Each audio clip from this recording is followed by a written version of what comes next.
What I'm about to say may sound familiar because it's worth repeating. This economy is on a roll. There's just no two ways about it. There are 6.7 million jobs open in this country. This is a record. In fact, as Kevin just said, the number of jobs that are open actually exceeds the number of jobs that people are seeking. Think about this for a second. This is a great time to enter the job market. Unemployment is at 3.8%. 3.8% unemployment rate is the lowest unemployment rate in half a century. Wages are growing too. The wage growth is truly impressive. Every declined unemployment represents one more American getting off the sidelines, getting in the job market, climbing the ladder of life. Every job that is opened represents a new opportunity for another American. This is why we're doing this. This economic momentum, it doesn't happen by accident. We don't just fall into this stuff. We've worked hard to create an economic environment where this kind of growth is possible. That's what these policies produce. Last week, I went to the Kroger plant in Springdale, Ohio with Steve Shabbat. After tax reform, this is where they make the ice cream in Kroger. After tax reform, they use the savings to hire more people, to raise wages, to improve benefits. They put new education benefits for lifelong learning for their employees, and they increase their 401k match. These are the types of changes that help workers put food on the table, helps workers get better education to get ahead, and it helps people feel more secure in their retirement. Why? Because employers are giving more benefits to employees. They're hiring more people. There are more opportunities. Again, this good news, these don't come together by accident. They come together because of good policies. And this result is what matters most. The purpose of all of these policies is to improve people's lives. It's to build a stronger, healthier, more prosperous America.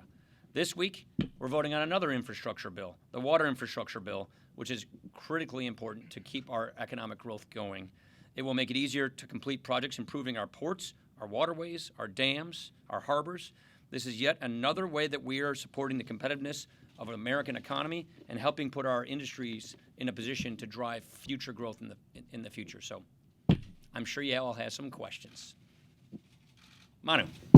Mr. Speaker, the president continues to say that there were spies who infiltrated. I told you it wasn't going to be an economic growth question. Right before the recess, you hadn't said, heard the whole question. Yeah, right. Sorry, Manu, go ahead. Right before the recess, you sat in a briefing with Trey Gowdy, who came out afterwards and said that he's more convinced the FBI did exactly what Mike Pellis and citizens would want them to do. Do you agree with Trey Gowdy? Yeah, normally I don't like to comment on classified briefings.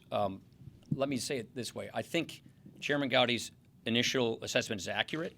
But we have some more digging to do. We're waiting for some more document requests. We have some more documents to review. We still have some unanswered questions. It would have been helpful if we got this information earlier.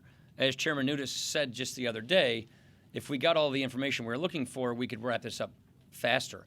But I have seen no evidence to the contrary of the initial assessment that Chairman Gowdy has made. But I want to make sure that we run every lead down and make sure we get final answers to these questions.